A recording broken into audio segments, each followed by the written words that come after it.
Okay, everyone, we know how pumped you are about the After We Collided movie, but it's been ages since you saw After One, right? What are you talking about? I watched it last night. I can't get enough. I'm watching it right now. Hey, turn that off. We have to recap the first film for everyone to bring them up to speed. Right.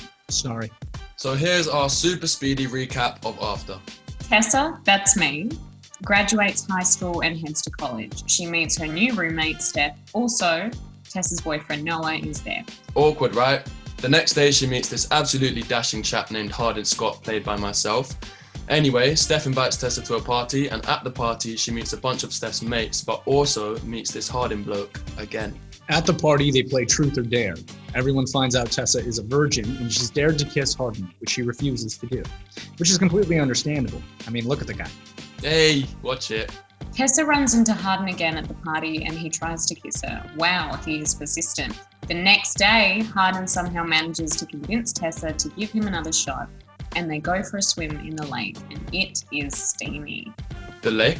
No, it's a normal lake. I'm talking about the sexual tension which is going down in the lake. Okay, gotcha. So Tessa and Hardin swim around, Hardin kisses her, and he reveals they can't just be friends. They need to be something more. They head to a diner and meet up with Steph's friends. Tessa wants to tell Noah about the kiss, and Hardin, naturally, doesn't want her to. In fact, as I remember it, Hardin says he doesn't want to date Tessa, which totally bums Tessa out, understandably. Then Noah rocks up, and she ends up taking him to a bonfire soiree with her new college friends. Things are getting complicated. Then there's a party where everyone plays suck and blow, and Steph's friend Jace fails on purpose so he gets to mac on with Tessa, which totally starts a fight between him and Hardin. God, the drama! After the party, while her boyfriend Noah is asleep, Tessa sneaks off to check and see if Hardin is okay. Tessa sees that he's trashed the house and they get back together. Tessa's mum says she'll cut Tessa off if she goes for it. Spoiler alert, she goes for it. Right, so Hardin finds an apartment for them to live in. Hardin confesses to Tessa that his dad was a drunk, which led to his mom getting assaulted. Tessa and Hardin, they... You can say it, Dylan. Bruh. Oh my god, man. They have sexual interactions. Sex. They have sex, Dylan. That's a swear, hero. Wow. Anyway, the next morning, Hardin writes I love you on Tessa's back in the bath. It's actually pretty sweet. It is. But then Hardin has all these texts coming in from Steph's friend Molly.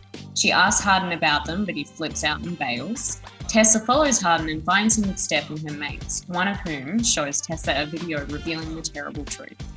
At the party, Hardin agreed to make Tessa fall in love with him as part of a bet. You did what? I'll kick your ass, man. Not me, Dylan. It was Hardin. Sorry, hero. You're just such a great actor that I got lost in your performance. And your eyes. Yeah, well, after the confession, Tessa understandably runs off and Hardin chases after her, explaining that he does actually love her. But it's too late. Tessa goes home and makes up with her mum and Noah.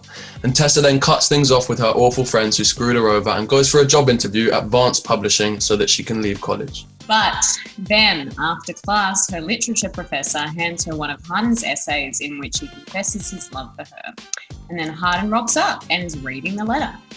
It's actually kind of romantic. And that's it. That is what happens in After. But what happens after? Oh man. Bit of low-hanging fruit, but that's what they should have called the sequel. Are you kidding? After We Collided is a way better title. Anyway, we can't wait for you to see After We Collided, and we hope you enjoyed this recap of After.